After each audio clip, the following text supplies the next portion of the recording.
And action!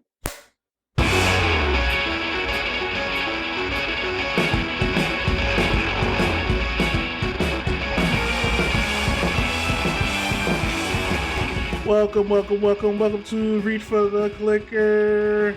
I am your host, Donte, along with my traveling partner, Jay. Or did I lose you, Jay? What? No, I'm right here. Hi. Right. I did lose signal for just a second on my internet. I got that new Starlink internet. Mm-hmm. So, it's been amazing for the most part. Every once in a while, I get little, dips, Okay. little hiccups. All right. But, yeah. No, way better than DSL. They can suck my balls. All right, so Reach for the Clicker is a podcasting. It's a podcasting show where we're talking about interesting TV shows and movies and what we come across on our journeys of the media entertainment space. And just for let everybody know, this show is rated TVMA for language, and must let you know up front there will be spoilers because we have to spoil some with that, huh? but yeah, this is the show. So let's start off with the TV section. Jay, whatever. I think they figured out that it was TVMA like a few seconds ago, buddy. Right? Just gonna give them a heads up. I kind of jumped the gun on that one, huh? All right, what you been watching on TV? Oopsies. Oh man, dude, there's been a lot of great TV. I haven't been to the movies very much here lately. I do have one that I did watch recently, but Secret Invasion, bro, finally happened. I'm 2 episodes in. Mm-hmm. How about you? I'm 1 episode in. I haven't hit play on episode 2. It's because Disney Plus it's sitting in a second row of pins, and I just haven't gone that far. So seriously, that's your issue? Oh, it's just that second row of pins is just so far. Yes, I am having first world problems here. It's like, oh, do I really want to go to the second row of pins to watch something? Ugh. Oh my god, God, I can't stand you sometimes. Yes, first world problem. So what do you think so far, man? What are you thinking of it so far? So far, it's been pretty good. I'm about to spoil some shit for you, though. Go ahead. So, my biggest thing, it's been really good, the Secret Invasion. I get the premises behind it, and it's really, really good. One thing that stuck out to me though is the girl with the rainbow ball. What is going on there? Or is she even in the first episode? I don't think she's in the first episode now. No, wait, no. Cause she's on the Kree side, right? I don't know. They haven't said anything about her. All she does is show up in the background and kind of walk around look at me, and we haven't really gone into it. Oh my god! So you might have just spoiled some shit. Now I'm curious. I'm kind of curious of what's going on because I don't know. I really don't know, and I don't like knowing. So because the first episode is more setup, Yeah. The second episode, we really started getting to some meat and potatoes. Where the Kree base is. Well, I shouldn't say the Kree, because it's the splinter cell of the Kree. Right. So, I can't remember what they're called. I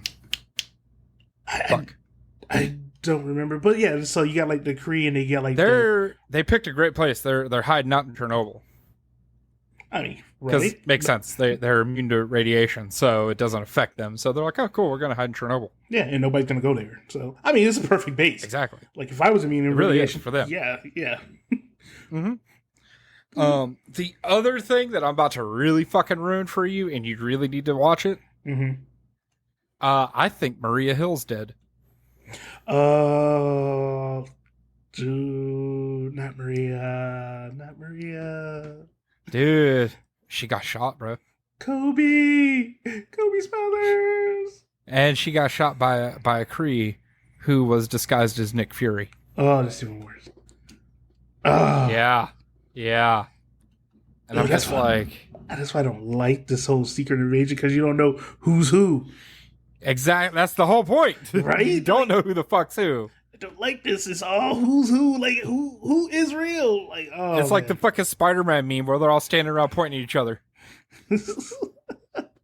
Like, dude, it's just, you know what? I'm gonna make it this mission to watch it this week. I'm gonna go ahead and Yes, please do, so we could talk about it. I want to make it a point that we talk about this show again in the next episode, we'll definitely add that to the. which will not be that far apart. We promise. I know we made a promise before, but this time we promise. Yeah, it's a for real promise. So I know you called me on the phone and you were bitching about this show the other day, and I can't wait for you to tell me and our audience about it. Which, by the way, big shout out to our German fans out there. We love you. We love you. You're awesome. Definitely. David Hasselhoff is the best. All right, so there's the show. Come on HBO. It's on Max. It's called The Idol, and it's starring Rose Depp, Johnny Depp's daughter, and The Weeknd, the singer Weeknd, and oh my gosh, okay. Here's so the the premise. Weeknd's acting now? Yeah, The Weeknd's acting now, and he's like the number 2 in the show, and oh my. Whew, okay. Focus, because the rage is starting to boil. You were like super fucking upset about this, dude. All right, so I know you've been waiting to unload. So when you watch this show, right, it starts off. Our main character, Rose Depp. She is a singer who's bouncing back from having taken some time off from her career. She basically had a breakdown because her mother died, and she just took time off. And now she's coming back like, hey, I have this huge tour coming up. I got this new single coming out. Let's get everything wrapping up. So initially you're thinking, oh, snap. This is like Entourage. So this isn't a reality show. This is like a show. It's a show, right? So you're thinking, okay, this may be like Entourage, but with music, because you get introduced to her whole circle. You got the agent, you got her agent, you got the agent's partner, who's also like her the manager. You got agent, manager, record label, the person financing her tour. You got all these people. You also got an interviewer from like Vanity Affairs who's there to do a piece. Then you have like her personal like her best friend who's also / like servant. I wouldn't call it servant, like her attendant or something. Like, yeah, her right hand assistant. Yeah, her assistant. And then you have like another childhood friend who just produces a lot of music for her, help her with her music and stuff. So you get this group of people there. You're like, oh, okay, so this is gonna be like Entourage, but music. So I'm thinking, okay, let's go. And it really got me hyped because Hank Azaria is in it. So I'm like, oh, he's in it. It's really gonna be something. And he's like playing like this Russian. He has like a Russian accent or Eastern European accent. So he's supposed to be like them also. So I'm like, okay, interesting. This is interesting dynamic. And here's another funny part. Eli Roth, the legendary director who does a lot of awesome stuff, he's also in the show as the financier. So it kind of threw me for a loop. I was like, wait a minute, that's Eli Roth? Like, I thought he directed only. I didn't know he's actually in front of camera, which now I know. I went and looked at his credits. He does a lot of stuff in front of the camera, but he does a lot more behind. I'm not going to lie, when you said the muscle and European, my mind immediately went to the muscles from Brussels. Like, man, missed opportunity there. So here's where The Weeknd comes in, right? So our main character, she's like, she's recovering. She's being tired of being trapped. Everybody's watching her every move. She wants to go out and have fun. So she goes to this club like Johnny Depp used to have back in the day, on the Hollywood Strip where, just celebrities come in, they can just let their hair down. Well, she ends up going into this club and bumping into The Weeknd. The Weeknd's all like, oh, hey, this is the superstar where, So wait, does The Weeknd play The Weeknd? The Weeknd plays this guy named Tedros. Like, he's some like plays shady what? Tedros. That's his name, Tedros. I thought you said Tetris. That's what I initially thought they were saying Tetris, but it's Tedros. Okay. I'm like, okay. So he's like this club promoter. So he automatically sees her and he goes to her and he's like hyping her up, filling her up, all in the club, like, hey, she's great. And he starts filling her up physically in the club, and then like behind, like they get behind doors and he's trying to like have sex with her. And this is where the show starts to go downhill. So our main character, our heroine, she goes home and she starts finger blasting herself right there on the couch. I'm like, huh, okay, it's HBO. What the fuck? I'm this is HBO. I understand, but why? Like I'm not understanding why. Then I'm like, oh, okay, maybe because she's lonely, she's a star, she's isolated. Okay, she got to get her jollies off somehow. The Weeknd shows up in the next episode. This dude comes in his house, brings a bunch of people, and decides he's gonna live in her house. There's no discussion in this. Like the best friend calls the manager, it's like, hey, this random guy shows up and he's moving into our house. Come help, and nobody did anything about that. It just shows, hey, I live here now. Exactly. Like, yeah, this is my people. We're staying here. We're gonna help you make music. And I'm like, nobody says no. Like you don't tell this dude to leave, and they're like, oh. So then now this is where I have a problem. So in the midst of their process of making music, it just turns into ASMR porn. I was about to say, you had no problem with the finger blasting or the basic molesting in the club. No, we're at ASMR porn. This is where you draw the line. So because it's like, all right, in the club, like again, you go back to like previous shows. Hey, sexy person in the club. She's like getting felt up. They, hot and heavy in the moment. In the club. Okay, I understand. And then she goes home, finger blasts herself. Okay, all right, I get it. But now, when you make it a point to isolate everything else, to hear her breathe, go, have the orgasmic breath, while this dude is sitting there saying, breathe, yeah, you can do this, yeah. And then I'm sitting there like, weird at all. I'm like, what the fuck is going on? And then she's like, oh, I feel inspired by making this song. I'm like, what the fuck? I don't get this. And then it gets worse. There's this scene that I think it was like episode 2 and episode 3. She's like on the bed and she's making all these sexy noises and she's rolling around playing with herself and stuff. While the Weeknd's are literally across the room with a chair in between them, and he's like, yeah, play with that pussy. Yeah, do it. Yeah, you want my big cock. And he's fully dressed, sitting on like a fireplace in the living room, watching her and talking this shit. And it's like, Weeknd, stop, dude. Like, I know you're international. I know you're an international musician that probably have like a bunch of groupies, but I don't want to know this is how you talk to your groupies. Like, we're treading in a whole new world here. Like, I don't want to know about this side of you. And he literally says this. He says this line that I fucking just threw the remote. I literally just threw it against the couch because I'm like, I'm done with this. I was gonna say, don't throw the remote of the TV that you just bought. No, yes, folks, he bought the TV. We won. He has a new TV. I did buy a new TV. I got peer pressure to buy a new TV. But no, don't even play. So it just. Whew. So he's like sitting there like, yeah. You want my big cock, huh? You want my big cock in your throat? This what you want? My big cock? I'm like, are you fucking really? Like, this really? episode really is MA today. Oh my dude, dude, the show. Bro, you were fucking upset eating your spaghetti about this show because it's bad. Like this is not like Real Sex 21, like where they have something going on, or you're learning something or whatever. Or it's not like Hung, the TV show The Hung from HBO, where the whole premise. That's a throwback there. Yeah, like the guy, his job is to be a gigolo, right? There's nothing like this. Sex is. It's literally, like I said, it's like ASMR porn. Like the director was able to sucker HBO and say, yeah, I just want to make this sexy film. And don't worry about it. It'll be tasteful. They just kind of went full on 50 Shades of Grey. Dude, even the person behind 50 Shades of Grey would be like, damn, like, you just took a whole new level. Like, what? There's like, she gets railed by a hairbrush. Like he's spanking her with a hairbrush and then he chokes her out. I'm like, what the fuck is going on?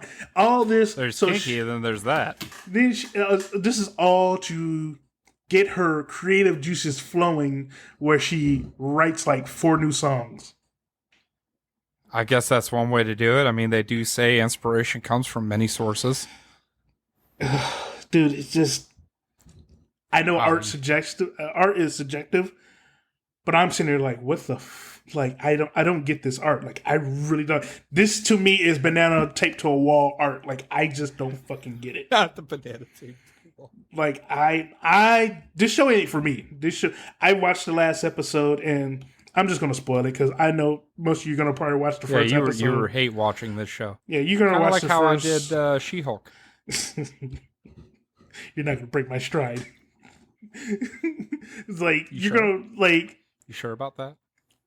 They go through all this, and then her management finally steps in, takes the song, and destroy Tedros in the media, and they pay him a bunch of money to go away. But he's like, "No, I love her.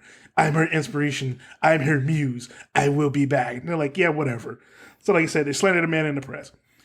She brings him back, brings him on stage in the middle of her War II concert. Like, yeah, this is Tedros. This is the guy that inspired me. Yeah, I ruined his career, but I love him.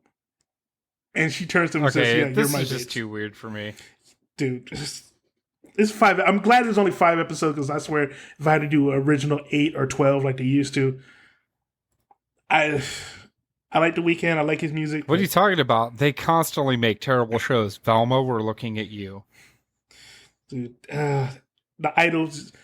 For those out there that's curious about it, dude, unless you got time and you really want to hear, Johnny Depp's daughter just moan and groan, go right ahead. Other than that, dude, I say stay away from this shit. There's better stuff to watch.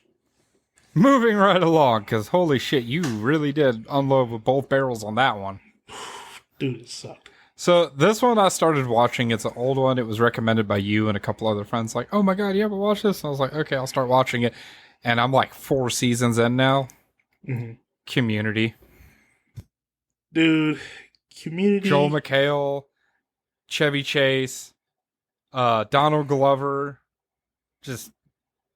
Oh, Alison Brie? Not Alison Brie. What's the girl name that plays Annie? Oh. Allison something. Yvette Brown. Yeah. Oh, she is so good. Of course, the Dean. I cannot remember the Dean's name. And even even our man last week tonight was even in it. John Oliver was even in it for. Dude, there's been a bunch of people in it. Just like guest stars even. Yeah. Danny, I'm not sure how Danny to say his last name. Plays Pudi. Yeah. He Abed. I love that character so much. And yes, you were right. Alison Brie is Annie. Yeah. Jillian Jacobs is Britta. Who does a lot of voice Craig acting. Pelton, Jim Rash. Jim Rash, yes. Dude. He killed it. He killed it. So what do you think is so funny? And then one of my favorites that's in it, Kim Jong. So what do you think of the Fucking show? Senior Chang. What do you like? What do you think of it? Like, is it like everything you? I don't like. It's got staying power. Like, it's got good staying power. Like, I'm 4 seasons in, and it still hasn't lost steam. Like, it's crazy about how good it is. And that's what made it so great. Like, every episode was so unique and fresh. Like the paintball wars. They did a couple of those, and they were both good. Right? And they're like, we know it's another paintball war, but it's like I like how they even mentioned like, yeah, our end of year paintball tournament.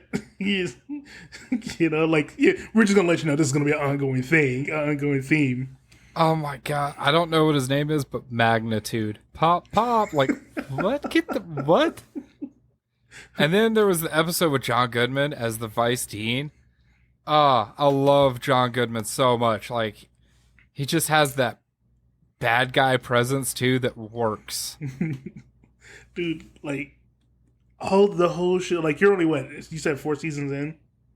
I think 3 or 4, yeah. Dude, like, it gets better. Until it gets to the last. I heard they're making a movie. Season. Yeah, they said they're making a movie. Like, the last season, It's bad. It's bad because John, the guy who created, he was gone, and like most of the main Dan cast Harmon? is gone. Yeah, Dan Harmon was gone, and most of the cast were gone afterwards. So you had like this ragtag group, taking over as our main core group for Community. Like pretty much the study group was gone. Like the study group element was just gone from the show.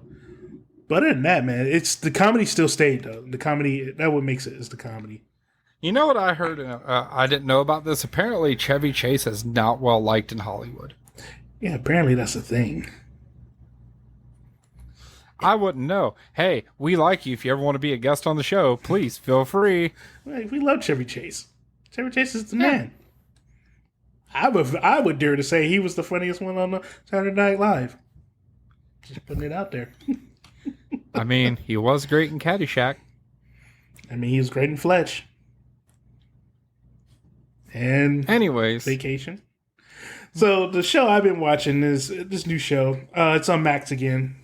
Sorry, it just happened to be the show I just want to talk about. I got to get back on Max. I haven't been on there in a while. Wink, wink, nudge, nudge. So the show I've been watching is My Adventures with Superman. So it's a brand new Superman animated series, and I have heard mixed reviews so far about it. So I haven't watched it yet to give my review because that's what we do. We give reviews. But I've heard mixed feelings on it so far. it's pretty good. I would say it's pretty good. Jack Quaid is our voice actor for Superman. You may remember him as Huey from The Boys. Mm-hmm. So it's young Superman.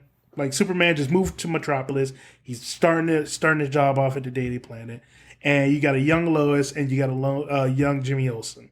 Right, all three of them just started as interns at the Daily Planet, and you're going from there.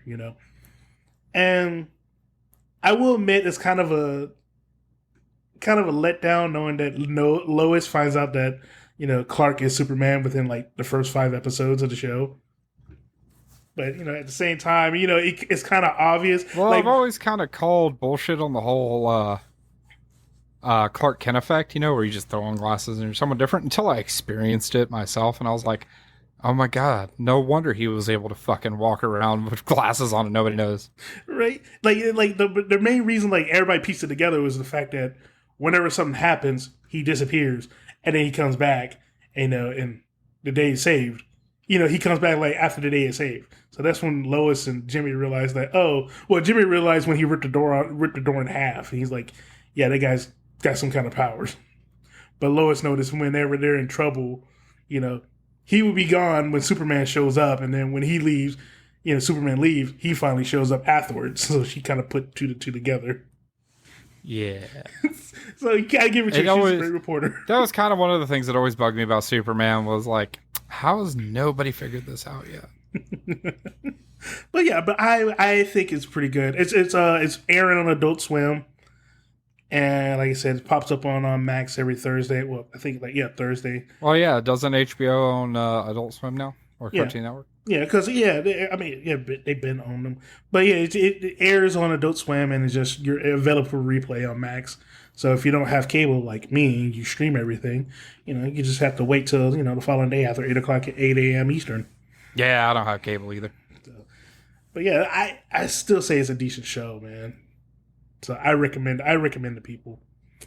So you got any other shows you've been watching or? I mean, we did watch Fire Force. I don't know if you want to get into the anime side. That show's been really good. Fire Force the anime? Yeah. Yeah, that's pretty good. Dude, that is really good. It's apparently, I haven't reached the end of it yet, but apparently it's a prequel to Soul Eater, which is one of my favorite animes. You could tell by the animation that was like in the the art styling is definitely kind of a dead giveaway. Yeah. But yeah, this is pretty good, man. This show that Fire Force is really good. The scenes are really awesome. All right, well, let's go ahead and move on to our next segment, movies. Dante, what you been going to the theater and watch, bro? So I actually hit the theaters. I've been hitting the theaters hard lately. racking up on my AMC points. I ain't gonna lie. Yeah. There you go. There you go. Get that Regal Crown Club membership working. Hey, now that I'm a AMC investor connection, I can do that, Oh, God, man makes a little bit of money on the stock, and all of a sudden he's an investor. But no, seriously, I went and saw Flash in theaters, man. The Flash movie in theaters. Whew, man, so... Okay, so I have mixed feelings about it because I really want to see it, and I might have to don a certain hat in order to do so, mostly because of you-know-who. Dude, it's... Separate the artist from the art. I don't want to get into the politics of it, yes. Separate the artist from the art. But I don't want to give him my money, so I might have to hit the high seas for this one. Separate the artist from the art. And it's... So the Flash movie is based off the Flashpoint. Well, I would say loosely based off Flashpoint. The comic. Because Flashpoint Paradox is probably one of my favorite arcs. Right, and dude, if you've read it, you've seen the animated movie, it's a great story. So that's what gets you drawn in. Like, dude, this is a great story. I have one question. Yeah. Does my favorite Batman show up? I'm gonna get to that. You know which one's my favorite Batman, right? Ben Affleck. Huh? No. From the arc, from the animated one. Thomas Wayne. Oh, no, Thomas Wayne. I would put it like this. All right, so our Flash, he hangs out with. There's like a 10-minute opening sequence where he saves a bunch of babies out of a hospital in slow motion, and it kind of set the tone that this movie's gonna be silly and everything. So just, be ready for that. A lot of slow motion, push and tapping and stuff and things going to place or wherever. Because he explains that, hey, you're moving so fast, you only need like a little bit to give it momentum to wherever you needed to go, or else you're going to push right through them. You're going to put a hole through them, or whatever you're touching, which ends up happening a little bit later. You're going to Theobard Zoom their ass. Right. So... After, he saves it, he runs into Wonder Woman. She shows up, makes an appearance. I'm like, yes, let's go. And it's Gal Gadot. Our favorite Batman shows up. Ben Affleck. Michael Keaton. Ben Affleck starts it off. So...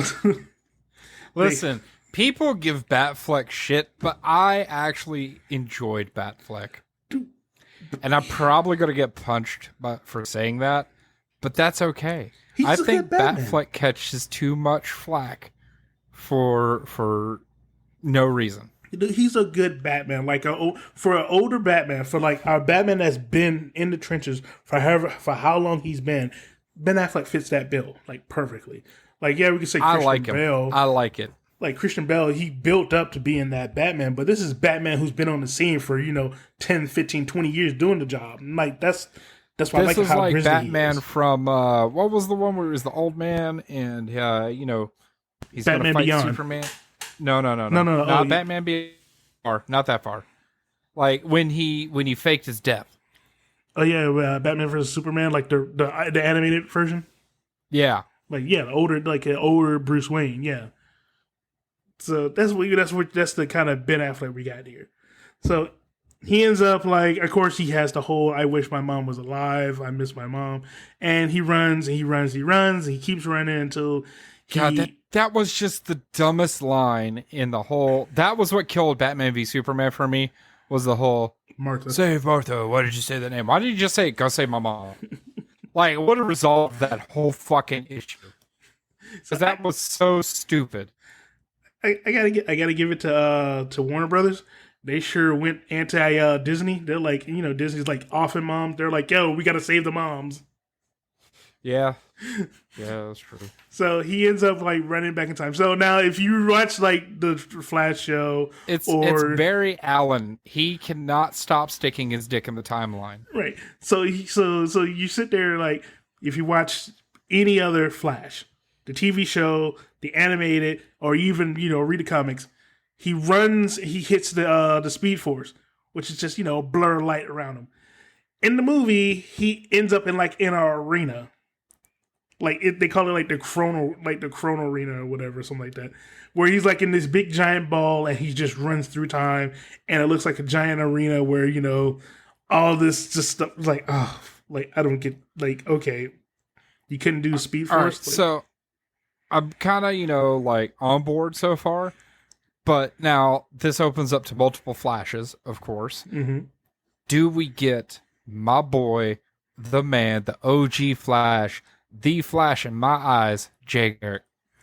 He makes a small appearance. Ooh, I love Jay Garrick. That's my favorite. Now, Flash. I'm just gonna go ahead and tell you. While we're in this movie, you get the original Batman, Michael Keaton. He shows up on the scene, and you're like, Keaton Batman, yes, let's go. Keaton Batman still got it. Keaton looked really good as Batman on this one. Like he did a great job. He even had I did see a behind the scenes thing with him about it, and how they were like, "Hey, we made you a new suit. You can move a lot more." He goes, "No, that's not my Batman." They're like, "What?" He goes, "That's not my Batman." They're like, "What do you mean?" He goes, "Make it stiff. I gotta move. I gotta move my whole body and look." Yeah, he does the whole head turn. They're like, "That's my." They're like, turn. He says, "That's my Batman." I'm like, yes, dude. They even have like some of the throwback on the like the Batmobile and even the Batwing looked it so awesome. Like, oh, dude, let's go. Even you're making me want to watch some old Tim Burton Batman, bro. Dude, it was really good. So you get Superwoman, you get Supergirl, Kara. There's no Superman in this version. You get Superwoman because again, well, we know why, because they kind of gave the axe to fucking Henry Cavill. But we're also in a different timeline.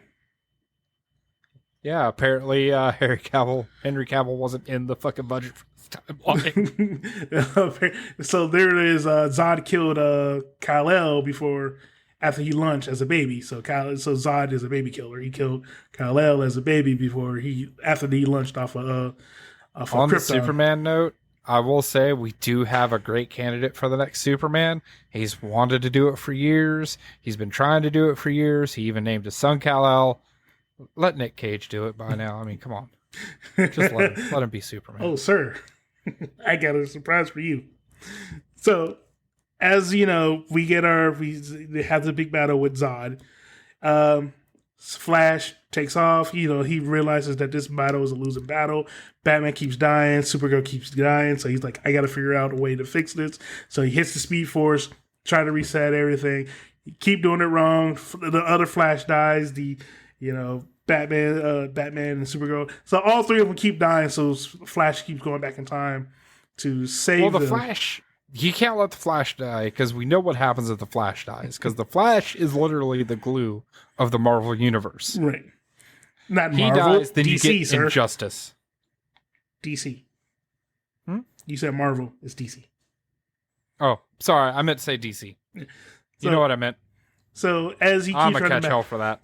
So as he keeps running back and forth, you're thinking, oh, there's just gonna be like there's an evil yellow Flash that's gonna show up. That's our big bad guy. No, it comes to find out it's the other Flash that keeps running back in time trying to figure out how to win this battle, but he keeps losing and he keeps getting, whatever.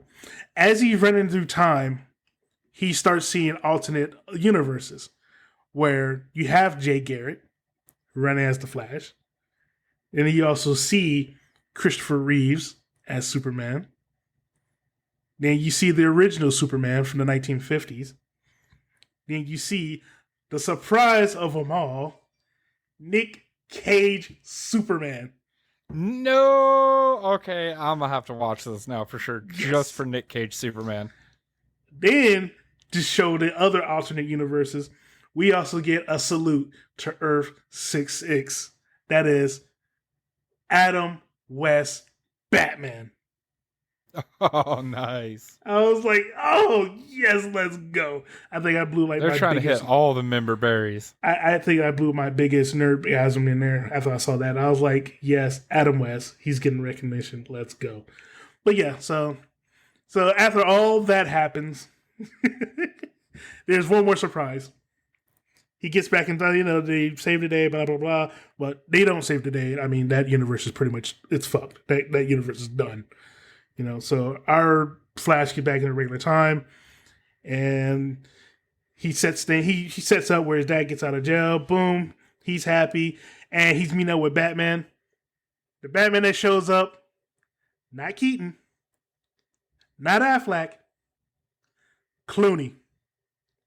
No. I was like, Clooney Batman? Like Clooney? What? Let's go. So yeah, definitely see Flash, man. I would recommend that movie. Yeah, we gonna need to update Cody. But anyways. All right, what you been watching, man? One of the more recent ones I watched was John Wick 4. I'm a big John Wick fan. I love these movies. Oh, they are so good. Dude. Have you seen it yet? I have not, man. Need to see it. You need to see it. Oh, man. I want to. I mean, John Wick's on this eternal struggle to get the fuck out, and they just keep pulling him back in. Is this one like the last one? Like, does it wrap up, or do you feel like there's going to be another one after this? Oh, dude. I'm not sure. Like, the ending, they show his grave and all, but it's the movies. you know what I'm saying? He's not really it's dead. The movies, dog. Because the fight scenes, it's everything that you expect now from John Wick. Yeah, the plot's there, but that's not why we're there. And I think we've talked about this before. Right. You go to John Wick because you're here for the action. And the action is on par every single time. Like, there's this scene, and you and I are both movie nerds, or music nerds. Yeah. And they're getting ready to go up this flight of stairs. It's a very, very long flight of stairs. It's outside. And, so it's like going up. And I started hearing Justice playing. Oh, which one? Shit, what the hell? Is it, it's like, dee, dee, dee, dee, dee. Oh, I think I know which one. If it's Justice, yeah, I think I know what song you're talking about. It's the one that's like, Genesis. Genesis, yeah. It's just as Genesis starts playing, which, yeah, you're right. Dun, dun, dun, dun. Yeah, that song is fucking playing. Yeah, dude, all this shit, that scene's gotta be hot, dude. They're going up the fucking steps. Oh, in the beginning too, I was very sad because recently, oh, hold on, Lance Reddick. Yeah. I know. He's kind of.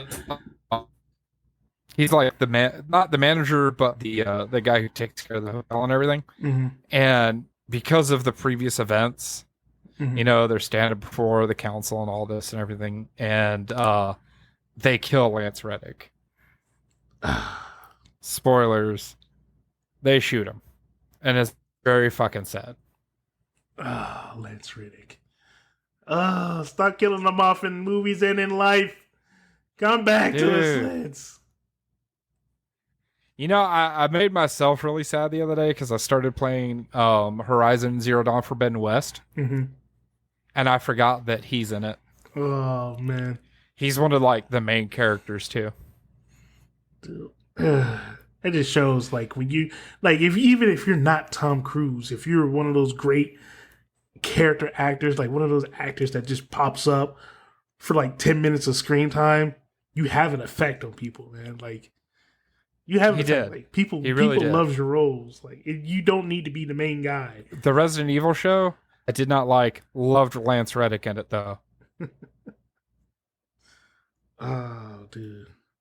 So what else you got? But anyway, so they do this huge fight scene going up the upstairs and everything, right? Uh-huh. And it's choreographed amazingly. It's the kind of thing that you expect, from a John Wick movie. And so they get to, the final scene. This is for all the marbles here, right? And they decided that they were going to do a duel. And if he didn't make it to this spot by this time, he was forfeit and just, fuck you. Right. But that's why they did this whole fight scene going up the stairs and through these buildings and everything, was to get to this duel on time. So the big bad is there, and sorry, there's a moth in here. They do this big fight scene. They get to the duel. Our big bad is there. And, he's just kind of like, oh, you barely made it. Okay, whatever. Which is played by Bill Skarsgård. Hey, Skarsgård? Is that right? Skarsgård, yeah. Which he does phenomenal as a bad guy. Does absolutely phenomenal. I mean, the cast in this movie is already top. Who all's in it? Yeah.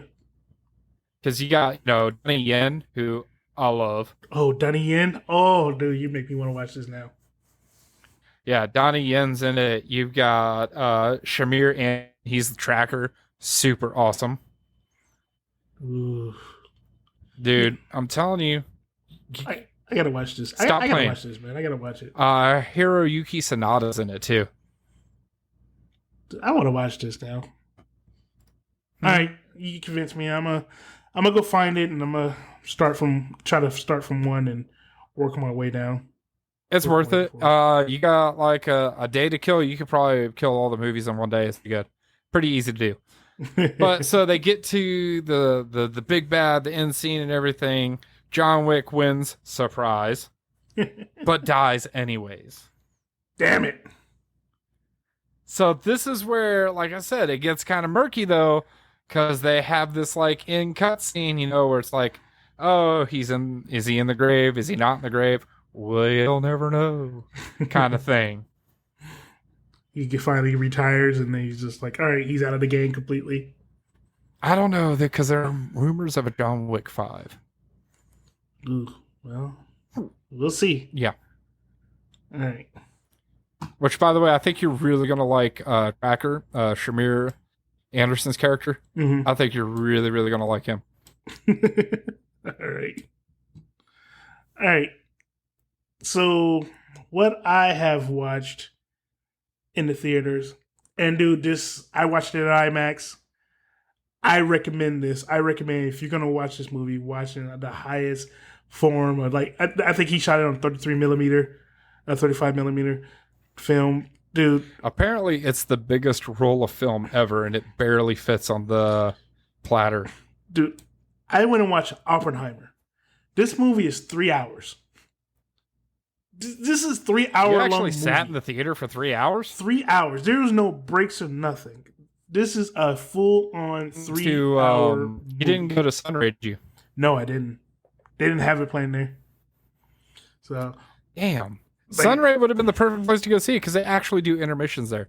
Which, right? folks, if you're ever in Jacksonville and you're ever in the 5 Points area, go catch a movie at the Sunray Cinema. It is the best movie theater experience I've had ever, aside from like drive-in movies. Best indoor theater experience. Yeah, it's dude. If you can watch any movie, watch it at Sunray just for the experience alone. It's worth it. It's so worth it. Like, granted, by the way, we are not being paid to say this. We haven't been given anything. They don't even know we're talking about them because they don't even know we exist. But we do love Sunray Cinema that much. It is our favorite small movie theater. And it's a mom and pop, independent owned, and it's quality. Not about the quantity like AMC or Cinemax or all that. It's quality. You get a quality show every single time. But yeah, I went and watched Oppenheimer in IMAX. Man, this is a 3 hour long movie.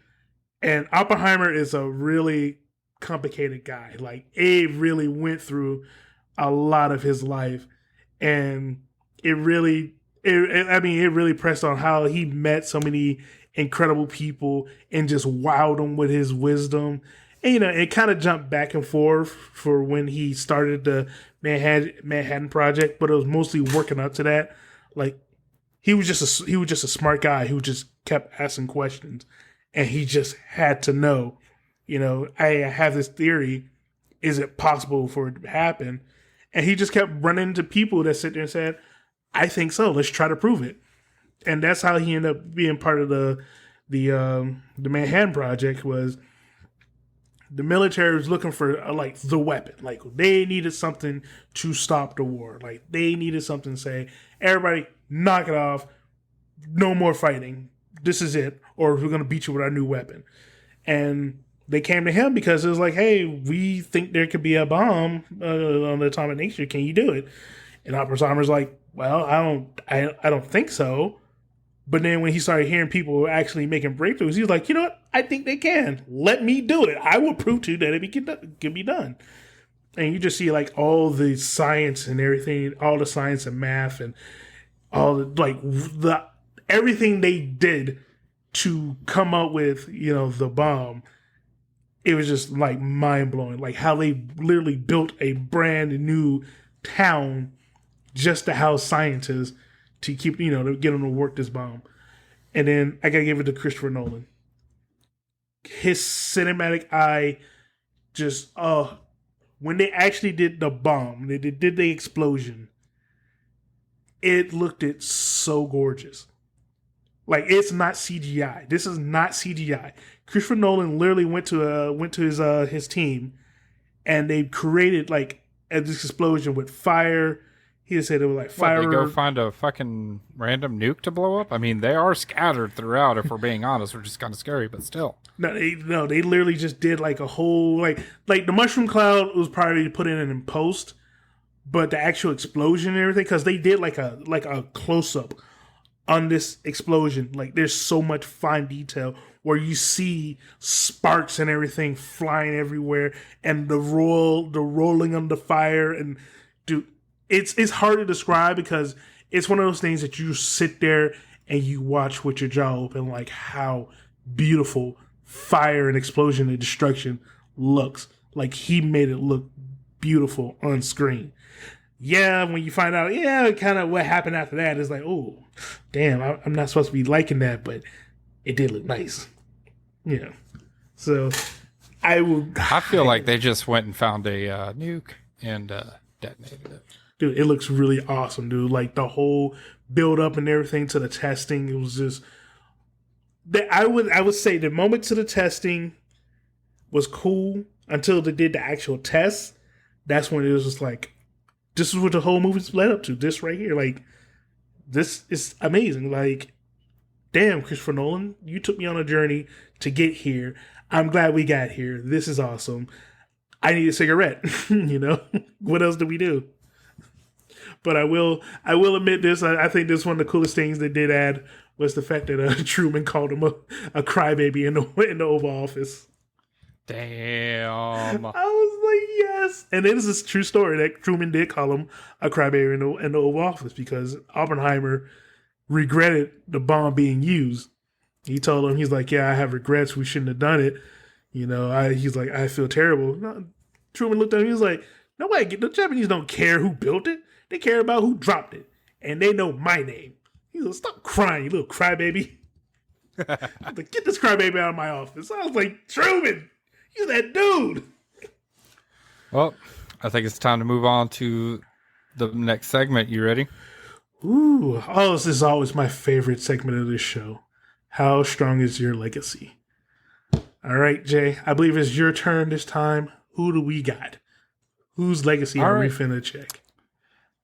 My legacy actor that I'm picking for this episode is probably one of the most loved actors in Hollywood, has zero scandals, takes care of his people, and just also owns, rides, and has his own motorcycle company.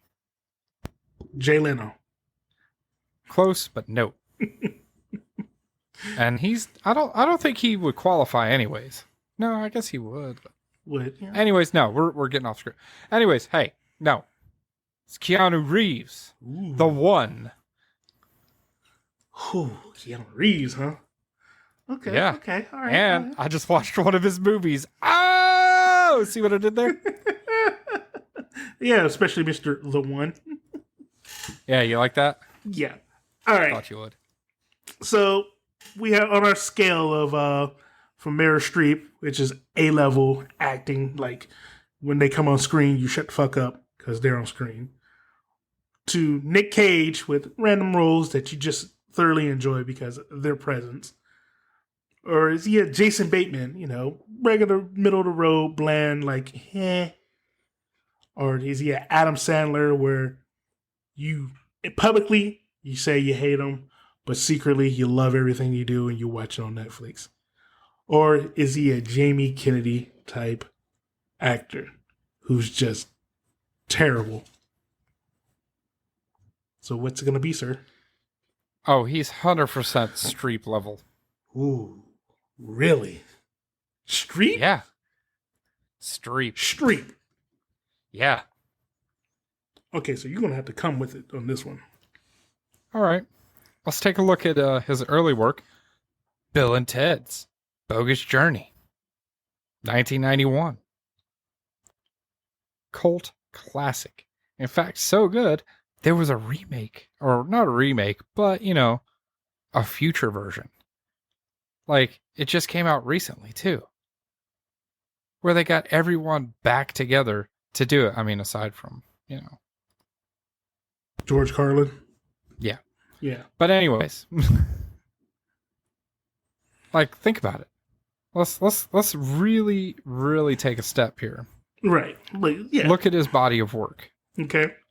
The man's been acting since 1984, since a year before I was born. Yeah, he was acting since I was born. Yeah, a lot of people don't realize how old he is. He's a vampire. That's the... Or, I'm sorry, his first one was Bill and Ted's Excellent Adventure in 1989. Mm. Which was then followed up in 1991 by The Bogus Journey. All right. All right, He was now, in Parenthood? those are our funny ones, right? Guess what else he was in? Bram Stoker's Dracula. Okay. Then we got Speed. Go ahead, tell me you don't like the movie Speed, the first one. I do like the movie Speed, especially because my girl's in it. Sandra Bullock. Shout out to her.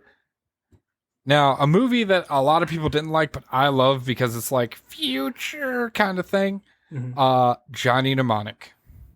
Okay. Love it. Cult classic. Mm-hmm. Chain Reaction. The man's got drama chops. Chain Reaction. Okay. The Devil's Advocate. And then, of course, The Matrix. Mm-hmm. Everybody knows The Matrix. Right. You got the whole trilogy there. Well, it's not a trilogy anymore. Yeah, it's like 4, so... Yeah, it's 4 now. Huh. I don't know. I don't know what they call it. A movie I wish they would make a sequel of, Constantine. Yeah, I know he says he still wants it. He's like down for it. I mean, he wants to make it, but it's like you gotta get someone to make it. All right, Constantine. He was in Toy Story 4. Are we just gonna gloss over The Replacement? I'm kind of trying to help you on this one. Like, you're not gonna talk about one of his best works, The Replacement? It was, but is it better than Duke Kaboom? I mean, The Replacements were pretty great. They were pretty great. Scanner Darkly, The Lake House. Mm-hmm. You know what else he was in? And a lot of people know him from this? Johnny Silverhand in Cyberpunk. And it's kind of weird, like, him in Cyberpunk, because he's, like, being this asshole, and you can tell he's not used to being an asshole. He's even in the movie Keanu. What? He's in Keanu? The Bad Batch. I mean, I give it to him. He's been in a lot of stuff. Movies. Oh, he's been in tons of stuff. Even DC League of Super Pets. Yeah. The man has range. But, Knock knock. I don't know. That's a tough one, man. I mean, I think that what makes it tough right there. Going back and look at it like replica destination weddings where he could play, be a sensitive person, pensive guy. He could be the love interest. Always be my maybe. Dude, like, I don't know, but does he command the screen? Like, Of course he commands the screen. Like, let's look at like, here we go. Perfect example of him commanding the screen. All right, The Matrix. I know it seems like, oh, it's the easy one or whatever, but no, think about it. It was one of those roles that really put, him like. I mean, you had the Replacements, which was amazing, Mhm. and he had Speed. But when did he really, really take off? Yeah, because that was his like first like major movie franchise. Like Like think about AAA blockbuster, huge budget. like if you think about it, like they initially wanted Will Smith to play Neo in the Matrix, and I don't I think it think would that'd have have been been. a terrible choice. Yeah, I don't think it would have been a good. I think Keanu was the only one I who really I think we would have had one movie if it was Will Smith. and Hold not on, knocking Will Smith. It's just I'm that checking over my shoulder right now in case he comes up to slap me.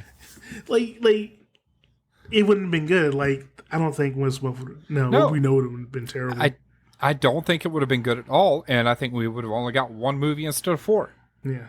I don't think it would have been the bombshell that it was if it was anyone else. You know what else was another movie that he was in that I absolutely loved? What's that? Street Kings. Yes. Like now that I'm thinking about it, like Keanu Reeves did come in like I'm sitting there thinking about it. Like I'm going back, I'm reviewing everything I've seen with him. I'm like, you know what? He is very memorable from all these movies that he was in, like movies, TV Every shows, movie that appearances. you see him in, you remember him in it. Like I said, Toy Story 4, he was Duke Kaboom. He was a Canadian motorcycle rider toy. He was a knockoff of Evel Knievel. And I remember, like, I barely remember anything from Toy Story 4 except for Sporky and Duke Kaboom.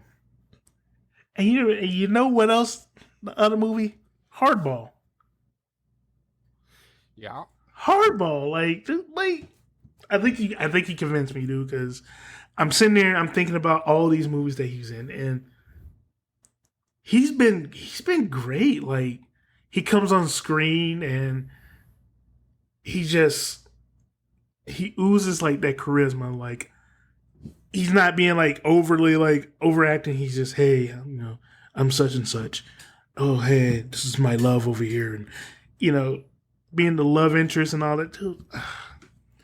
I can't find anything wrong with that. Like now that I think about it, now that we start talking and we're looking at this body of work, Oh, shit. Guess what I just found out? what's that? Constantine 2's in production. I don't believe until I hear from Keanu Reeves. I'm with you on that one. I see it here. I'm looking at it. It says it's in production. Saying he's gonna come back as John Constantine because, I mean, who else the fuck would? Oh God! And they're getting. And if this is correct, take all this with a grain of salt. Okay, this is kind of hearsay at the moment, but Peter Stormare is coming back as Lucifer too. One of my favorite fucking guys to ever play Satan. Like God, he was good. That would be awesome. Those two get on screen. I will watch it just for those two. Like that's gonna be fucking hilarious. But you know what, sir? I have to agree with you. Keanu Reeves does has a presence on screen. Like he commands it. Like anytime he's on screen, it's like, yo, shut the fuck up. Keanu Reeves on screen. What's going on? Like you got my attention. You know, pull me into this fantasy world or this realm that that you were supposed to be living in. You're whatever watching from the outside, let's go. So, yeah. I mean, you got to say something for a dude that's got 2 Kids' Choice Awards. Like, I can't poke any holes in this. I really can't because the John Wick series is just blown the fuck up. The Matrix series blown up. The freaking the Bill and Ted Adventures. That's made a resurgence. That's 3 franchises. Speed. Well, he wasn't in Speed 2. That was Sandra Bullock. She carried that one. Yeah. But he was even in a Paula Abdul music video. Mm-hmm. Point Break. That is such a good movie. I don't think enough people have seen Point Break. And I'm sitting there like, what goes up must come back down. You might want to move from where you're shooting from. it's okay. It's Hollywood. Don't worry about it. I mean, it's Hollywood. That's all I can think of. Was like, something here is telling me that this is not going to end well for him. I mean, unless it's Alec Baldwin, in which case, don't. But, just saying. Sir, I'm going to have to agree with you. I cannot find any fault. I can't poke any holes in this. I would have to agree with you that Keanu Reeves is a Meryl Streep level type of actor. Mm-hmm. Like, I can't knock it. I cannot knock that down. Damn, that's a good one, dude. Thank you. That's a good one. I'm telling you. Plus, he's the most loved man in Hollywood. Yeah, that part, true. Everybody loves Keanu Reeves. You don't hear anything bad about him coming out of anywhere. I mean, the man literally has a meme of him sitting on a bench, just chilling while eating a sandwich. Like, you know what? You're right. I have to agree. Keanu Reeves is a Meryl Streep A-level type actor. And on that note, he's covered the spectrum. He's done comedy and everything.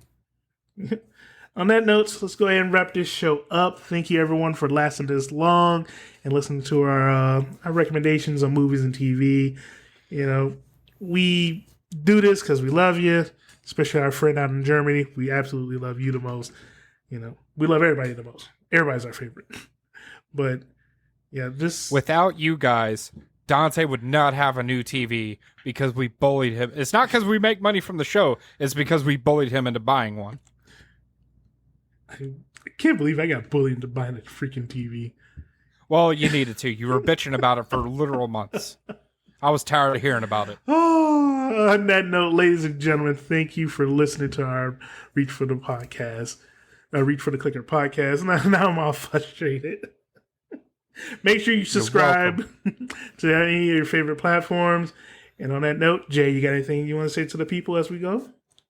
Yes. Share. If it's not for you guys, nobody would hear us. So make sure you tell your friends, tell your family, tell whoever you can, tell the neighbor's dog. We don't care. But we do appreciate and love you guys. Thank you very much for listening. And with that, we're out.